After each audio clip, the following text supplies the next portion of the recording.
No, that's as good as I've ever seen him. If he plays like that tomorrow, he wins for fun. Boy, he played really good. We kind of held on there and I had a shot in 8, which I threw poorly. Tough shot either way because he made a hell of a shot on his last one. It looked like we might score 2 there, and he played really, really good. I don't know what his percentage was, but if it wasn't 100, it was damn close. Pretty disappointing moment for you right now? Yeah, extremely disappointing. I didn't think we played poorly. We didn't play great, but obviously with the level that Mike played, we had to play at an extremely high level, which we didn't. But I'm proud of our team this week. We played well. We got off to a rough start, but we kept ourselves in there and gave ourselves a chance. And this is the nature of the Olympic trials. You get a guy like Mike McEwen, as good as he is, playing at that level. Boy, it's tough, and we talked about it before the game. If we can go out and throw a 90% game, and if someone beats us, so be it. And I'd imagine that's probably pretty close to what happened. I thought we played pretty good, but he was just better. Brad, now you set the sights again for the rest of the season, a chance to repeat as Brier and potentially world champion. Obviously, there's a lot of motivation. Yeah, certainly. We're going to take a little bit of time after this. This is pretty tough. So, we'll take probably a couple weeks off and then reassess the goals. But obviously, it's going to jump right to the Brier and hopefully repeat there. But this sucks. This sucks. Right, your last shot in 8. Yeah. If you had your time back, would you go to a different shot selection? No, I don't think so, because he made such a good shot that any shot I had for 1 was extremely difficult, and the shot I tried was for 2, and to me it was equal difficulty to anything else, and obviously the upside was a whole lot better. So no, I wouldn't change it. I'd like to throw it again. I didn't throw very well. It was the worst rock I threw of the day, but I still thought it would curl more halfway down the sheet. It ran really a lot straighter than I thought, but at the end of the day, I could have thrown it better. A lot's happened in a short period of time, but has it hit you yet that you're 1 win away from the Winter Olympics? No, I don't think so. We're just going to enjoy this game, I think, for what it was, and learn whatever we need to learn that we need to bring into the final against Kui. But yeah, it hasn't hit me yet, that's for sure. Brad was just in here suggested that he'd never seen Mike play better. You've seen him play a lot of games. What's your assessment of Mike tonight? Yeah, I mean, Mike's a great player. I mean, he's had some amazing games. Has he had this type of game in this type of moment? Probably not, right? So, I'm glad he picked this moment to bring out his best. And it's just where he is right now. He's in a really good place, and we're feeding off of it. And he's playing really well. And look ahead to tomorrow night. What does it take to beat that team? Yeah, we're gonna have to come up with a similar effort tonight that we had tonight. They're a great team. We're not gonna get too many opportunities, but when we do get those opportunities, we'll definitely have to capitalize on it and put some pressure on them. Like Brad said that was the best game he's ever seen you play. Do you agree? In a sudden death game, that's probably pretty accurate. You just had it all going on. Why was it working so well? I thought our patience was key in the first half. We just waited. We just kind of, he had us in a little trouble, and we wiggled out in the first end, and we were patient. We didn't get a lot of opportunities in the first few, but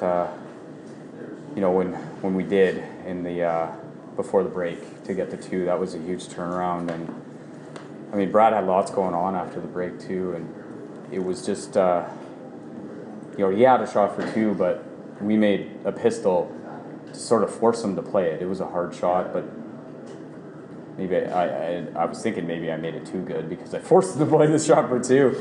But I mean, that's what you have to do. You got to make at some point you have to put pressure on guys, and I mean, if they don't miss, they don't miss, and you might not win. But in this case, it was us not missing, and we rebounded when we did have little hiccups because it wasn't a perfect game. We knows the peel there in the 9th.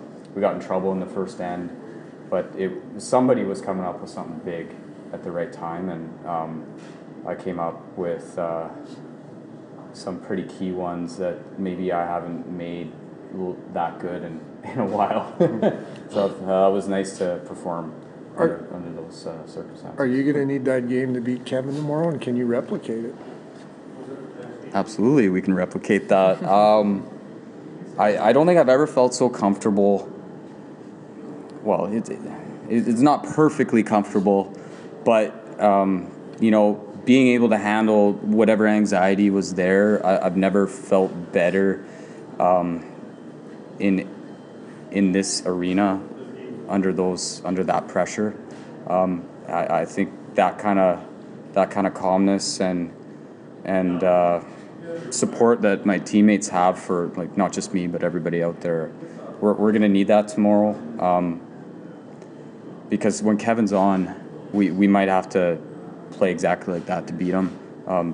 If guys are off a little bit, maybe it won't take quite that performance, but we have to be prepared to play 90 plus as a team. I'm not sure what we were today, but we probably had to be in that area to beat Gushue. He's just, he's the number one team in the world for a reason. Were you aware of Don's result earlier in the day, and how did that play into your mindset tonight? I was disappointed. I didn't watch much. It would have been a bit mentally fatiguing for me to probably watch that whole game, even though I probably could have picked up on some ice and things like that. But personally, I made the decision that it maybe wasn't a good idea for me to watch that whole game and go through, whatever emotional roller coaster might be there. I learned a Friday night watching a bit of Reed's game against Botcher. That was uncomfortable. And I was like, ooh, okay, I do have a heartbeat. I am not cool and relaxed as I thought I was. Maybe this isn't a good idea for me to sit there and watch a whole game, so I had to walk away from that game, and so I watched pieces, but I thought that might be a bit too much for me to watch that. As much as I want to support her and know everything that's going on, she understands that maybe that might be kind of a little bit taxing on the mind to watch a spouse play in a sudden death game like that. You had an agonizing loss to Cooey in the semifinal in the Brier last year. Yeah. Is there a lesson to be drawn from that heading into the morning? Oh, for sure. I wasn't patient. I probably was. I was feeling a lot of tenseness that game. Didn't feel like I had quite the touch that I wanted, and there was some shot calls that were sort of forcing the issue. That